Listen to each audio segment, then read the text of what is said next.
Yes. Since the district was formed prior to LAFCo being formed in 1974, does that change any of the powers that LAFCo has to enforce on the district? Most of the district, the question was if LAFCO was created after the district was formed, does LAFCO have some different, lesser authority over Los Trancos County Water District?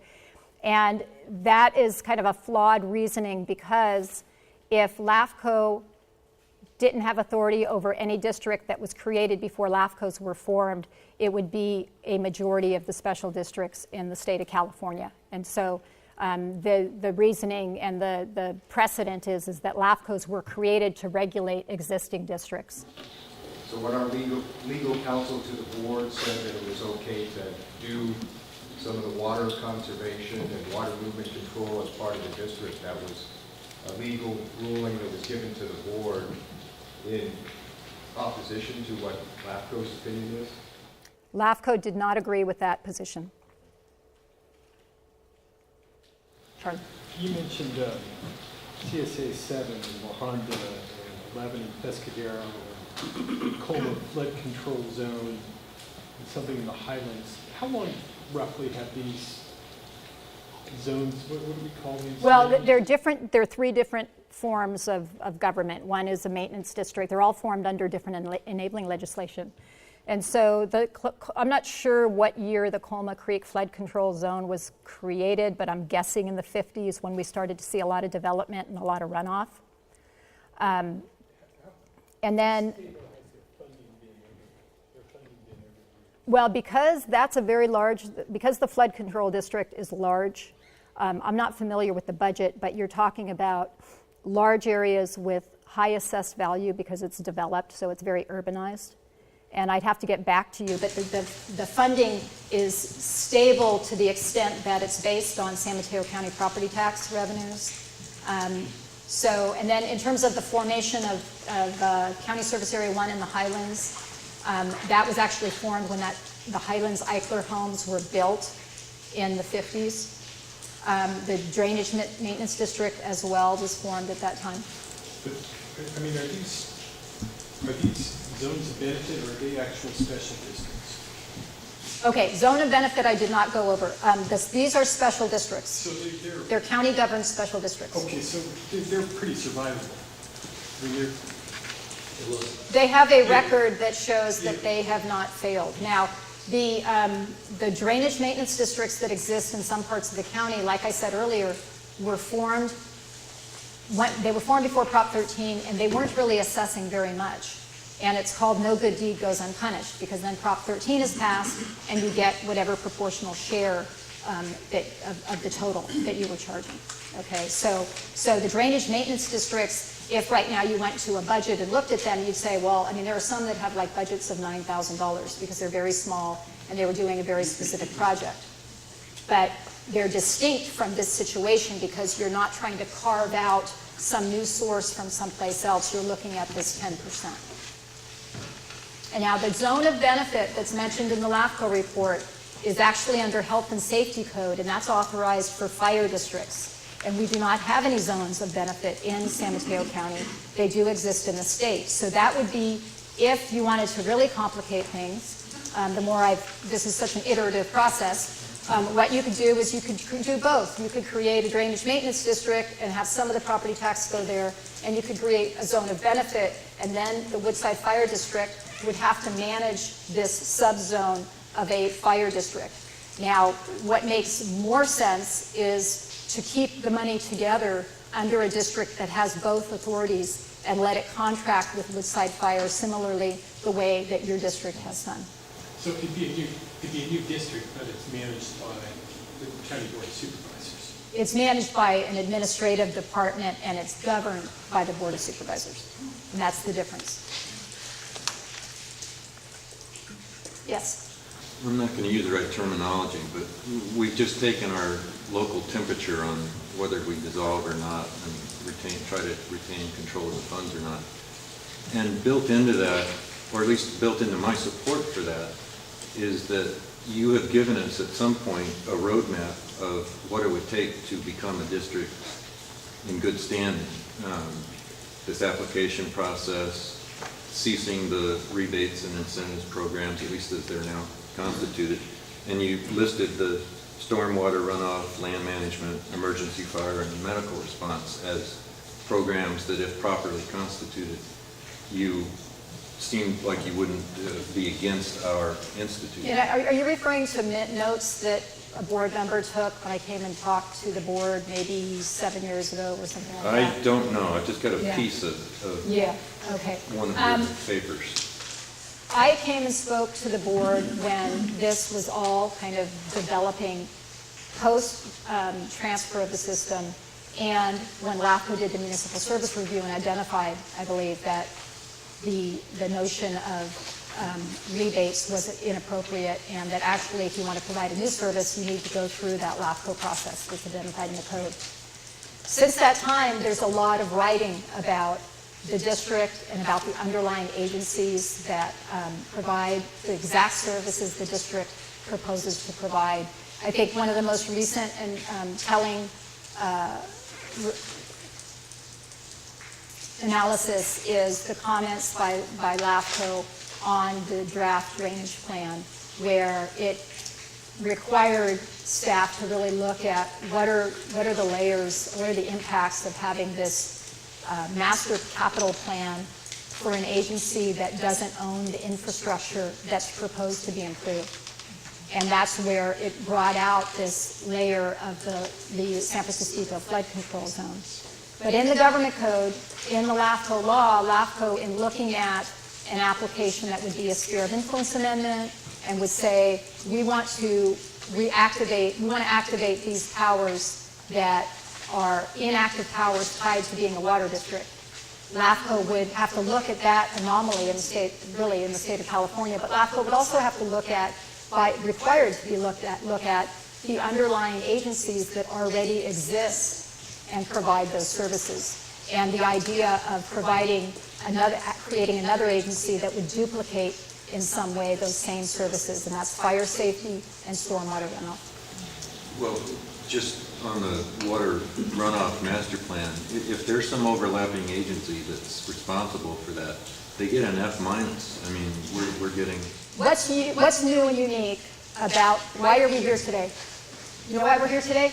We're here today because of 10.6% of the 1% property tax. The divestiture of the water system freed up property tax, and it's been used for several purposes along the way.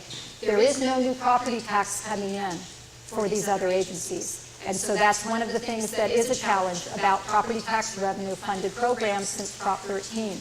Unless you have a new revenue source, it's pretty tough unless you assess people for a property that benefits from capital improvement. There is no new property tax source. So, I'm not going to give any agency, including the water district, a grade today, but it's not an even playing field because this 10% freed up property tax, 10% of the 1%, is what is in large part driving this conversation. Yes? Okay, the 10% is 10% of the property taxes paid by Los Trancas Wood Vista Verde residents only, not by countywide. Well, You don't get 10%. no, you don't get 10% of countywide. So the making of the sausage in how property tax is distributed is that when Prop 13 was implemented, the very first thing that was done based on that was it took the proportional share of all agencies in the county to the county's total. So there was a base property tax that was established. Then the second step of that is the notion of increment. The district gets within its boundaries. So it started out with the base in 1979, and then each year the increment gets added and added and added, and the base grows. So that original property tax establishment was the base. So if you actually made a transfer to a successor agency, you'd be transferring the component parts of property tax, which are the base, which grows each year with the increment. One other question.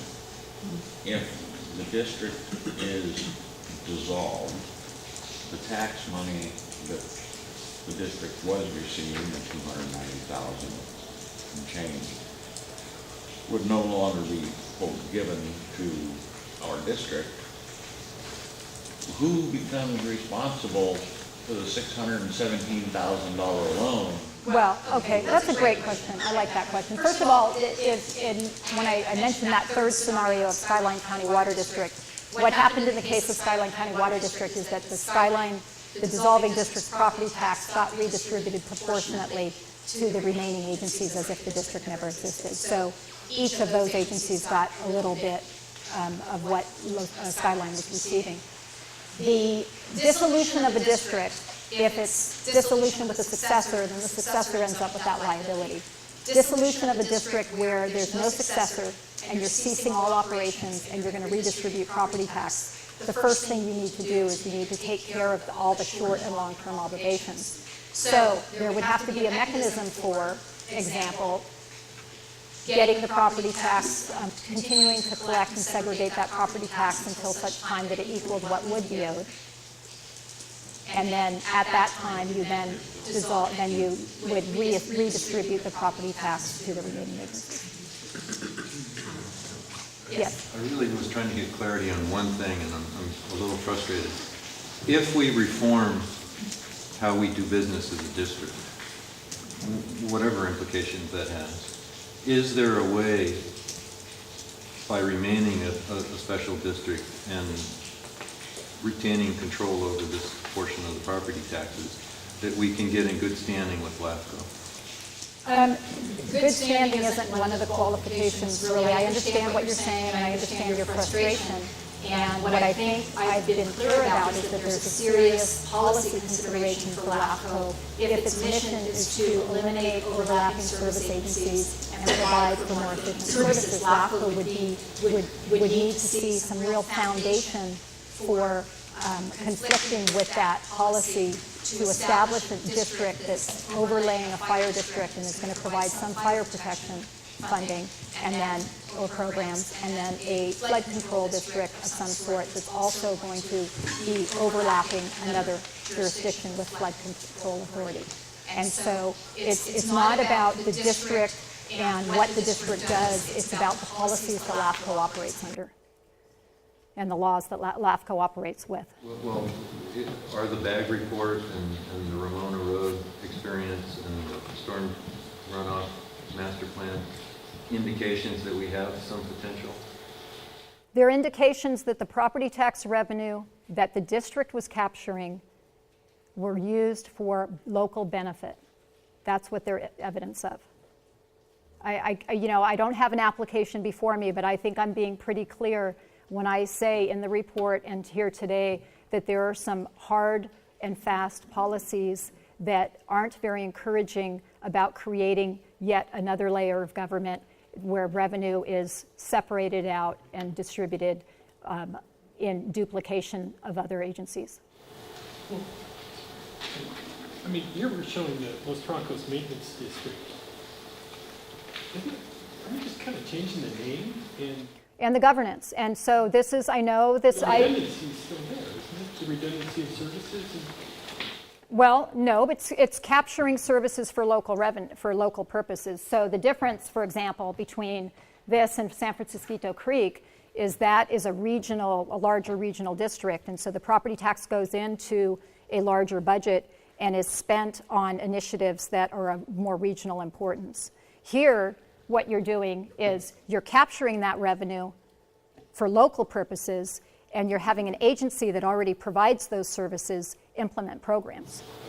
So if I'm understanding you correctly, I just want to test, and what you're saying is that in the maintenance district, instead of the district doing these things themselves, they'd be contracting with other organizations, so there wouldn't be two people trying to do this. It wouldn't be the district. Well, the district would be the County of San Mateo governed Los Troncos district. So the reason I put that name there is to make it real clear that this would be a district that would remain a property tax collecting district that would keep the property tax local. It would be governed by the Board of Supervisors. It would be managed by Public Works. And they would use some of those funds for contract services with the fire district or with other agencies. The other advantage to consider is debt financing. The report, the draft drainage maintenance plan or drainage infrastructure plan makes some pretty simplified explanations of how you would finance those improvements, the $3.27 million of improvements in a district of this size. And bond financing requires that there be a demonstration that the district is solvent, that the district is not spending more than it's taking in. And bond financing could also require that it could be that the $290,000 a year is not adequate if you're going to go for bonds in that total amount. And in that case, you'd be talking about assessments on property owners. So you talked before about how there'd have to be a plan, budget, and everything else to make this transition. Is the county supervisors or the administrative organization that you referred to within the county required then to follow that plan and devote the monies in the way that the plan lays out if that's Yes. accepted? So it has to work within that constraint. So if there's Right. 5% of the 10% that's supposed to go to fire safety, then they'd have to spend that 5% on fire safety. Well, In some I mean, fashion. not to the extent of spending it if it's not needed. Okay, so if something changed, or if there was a priority that was identified, like a mudslide, then the district and the residents might go to the board and go to the Public Works Department and say, there's new circumstances and we need to revisit our budget and what our priorities are in our community. But under normal circumstances, then the plan would be what would need to be done. Right. Yeah. Yes.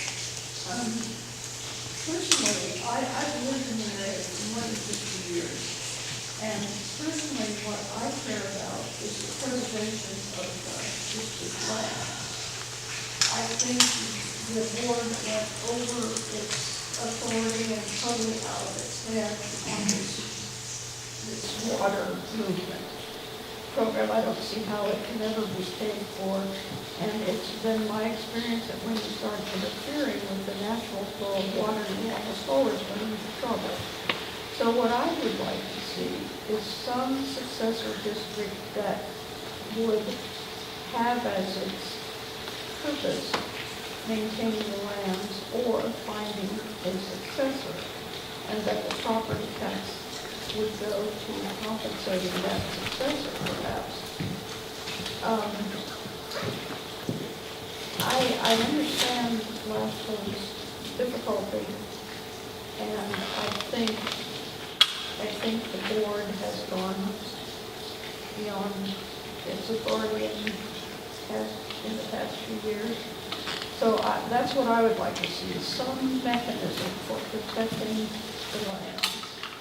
Okay, so this commenter was speaking about a primary concern for the district-owned lands and someone being the steward for them and maintaining them in a natural state and not really supporting the stormwater initiatives, and that the property tax should be used for the land stewardship. And just one comment about that, but I'll say that in a minute, but what I don't want to do here is supplant or interfere with the taxpayers' relationship with your board. This is, and I know this has been controversial for the neighborhood and the community, but this really is something that the report and this presentation need to be tools for the board to continue to work with the community and establish a course. And so that is your concerns, I think, should be directed to the board. One of the comment, though, about the property tax of $290,000 a year being set aside for just the land stewardship seems excessive to me, that the land stewardship would not ever approach that level of need. And so if you looked at the district right now and the district weren't doing anything but maintaining the lands, it would be fair to assess that there's a surplus of funds for land stewardship. Yes, but some of these possible successors want to be compensated for what they would have. You would need to set funds aside for, depending on what conditions would be set, and there would need to be, for the community, you would establish what conditions must be present for me to support an organizational change like this. and have the district be governed by the Board of Supervisors and have it administered by a county department. What conditions have to be present, and you would get those all detailed out in a plan for service, and they would be identified as to how they would be addressed. Yes? I just wanted to say to all of you who came today that Lee Prince advised us that to tell you that there are board members present, there are financial persons present, and we want you to know who we are, and feel free to contact us with your concerns as well. So if you would just stand up, tell people who you are, present and past board members. If you don't know, Tom Muradell, Claudia Mazzetti, Stan Gage is coming in at, there's a floating date in December. And Charlie Krenz, I think those are the people here tonight. Speak up if I've left you out. And then, so if Martha has questions for us, or you have questions that occur to you, I know we could have a very long discussion. I would just suggest that you write to us or email us so we can answer them, unless there's something that we can contribute here tonight. Okay? Thank you. I couldn't hear that. Can you summarize? That was your board president, Susan Coons, announcing that there are board members present, and she was advised to announce that your board is present in the audience. She identified them, and I think that you have Susan and Coons and Charlie Krenz and Stan Gage and, help me out, Claudia Mazzetti and Tom Muradell. And so she wanted to make that point and also encourage, like I did, encourage the taxpayers and voters to contact the district with your comments and concerns. And so I'm not finished. I mean, I'm finished with the presentation, but I am not finished with this project. As the district wants to move forward and get more information and study the matter, I am available to the district, and I can make Public Works as well available because I can tell them to do it. So other questions or comments? Martha, if there were a plan for services agreed upon, what is going to be the community's interaction in 5, 10, 15, 20 years from now to modify it? Changes are going to happen in the community, and there may be new needs. There may need just a need to reshuffle how things are allocated.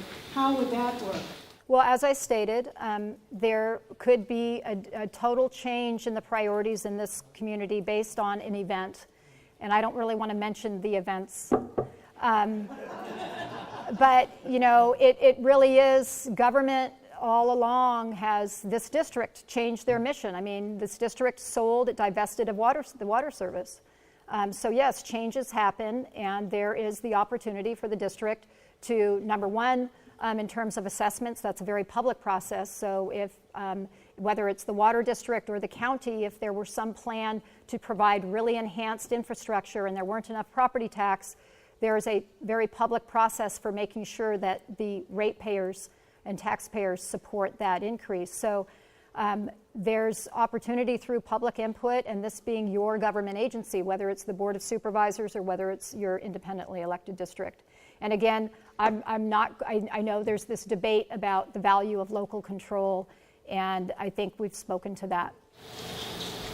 If the district took no action, what would the response be from LAFCo or the county?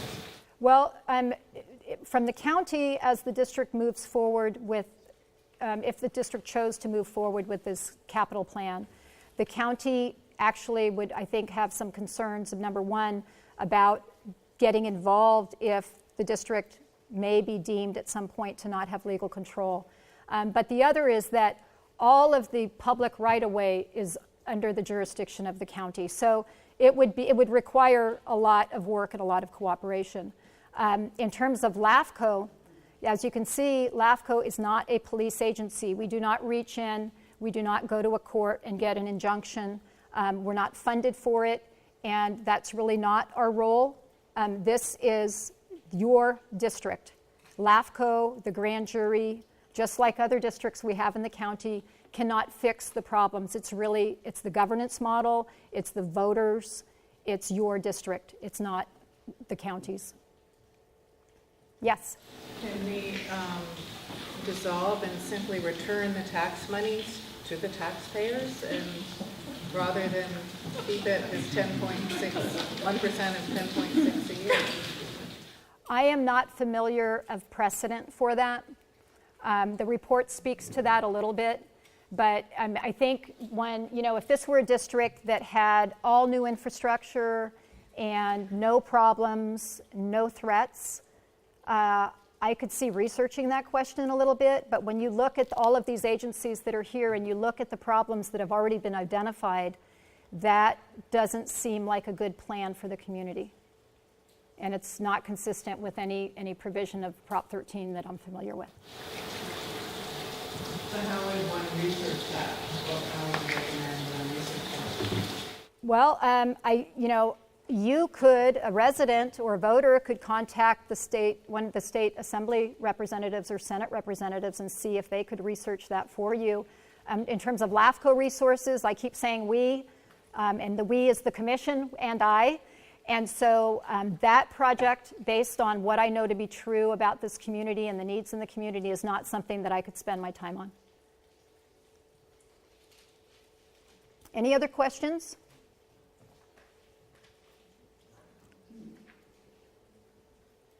Yes. May I thank you and all present who have done so much for my community. I haven't lived here as long as many, but I've lived here a long time. I appreciate the volunteer efforts of everyone, having contributed to the zoning committee and getting sewers to our community, both of which were a battle, but hopefully didn't leave such a bad taste in the mouth as seems to be going on now.